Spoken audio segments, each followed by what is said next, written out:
We had market activity picking up momentum in Kenya.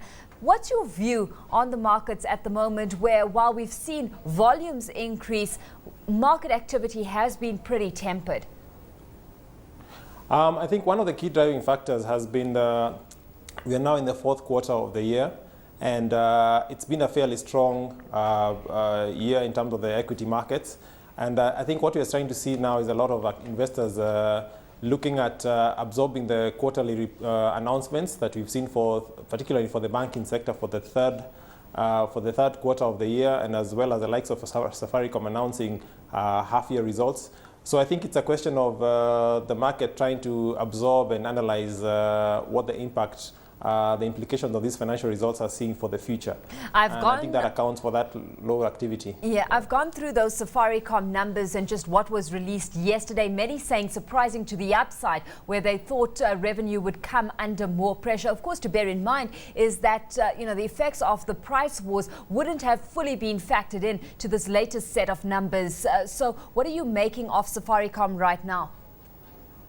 I think, yeah, you're right. The fact that the financial results, the 6 weeks of price cuts only in terms of the implications.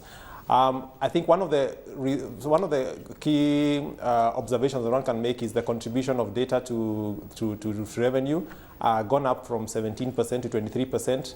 Not significant enough to be able to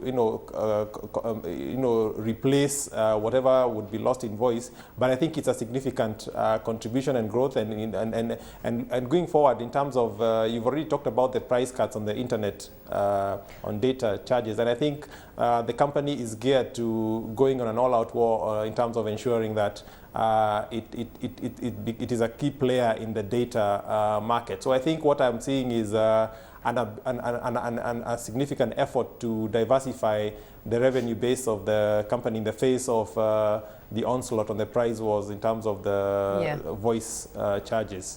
Where they have been looking at data revenue, though, Einstein, very keenly in terms of being able to make up for the kind of losses it could incur from the price wars experienced on the voice side of things. What are you making of this strategy? Is now the time to be cutting aggressively on both fronts? I think one also has to acknowledge that they are not the only data players in the market, and therefore one also has to ensure that as much as you're also looking at diversifying your revenue base, you're also looking at the competitive environment. And I think what they're trying to do, therefore, is to also place themselves competitively also on the data front. So I think you have to look at it from an all-round perspective, that whereas you're trying to offer a quality product, pricing is also a factor, especially because your target market is essentially the retail end of the market, which would be actually price sensitive. So I think it's part of the strategy. I think it's essential that needs to happen, because you need to factor in what the market would want. Ahead of the results, the majority had been maintaining a buy position on Safaricom, pegging fair value at around about 5 shillings 50 and setting a one-year forward target price of just above 6 shillings. What's your view on valuations now, given the latest set of numbers? I think in terms of valuation, I would say it's looking fairly competitive right now. But I think going forward, in terms of looking at what you can project going ahead, I think it's also important to look at the competitive element of it in terms of the sustainability of the price war, in terms of whether we are expecting that drastic drop in terms of voice revenue, and whether the competition is able to sustain that price war. I think it's still the jury is still out on that, but I think it is important to also look at the fact that whereas they are in the price war is fairly has been on for the last 2 months or so. I think the key challenge really will also be from the competitive aspect, because obviously it's a loss. There's a lot of revenue loss as a result of that. So I think the question is, from a competitive aspect, whether that is sustainable. Well, talking about competition, and you highlighted that it's not the only one within that data space. We had Access Kenya yesterday up 1.8% by the close of the session. It was one of those that ranked on the gainer board.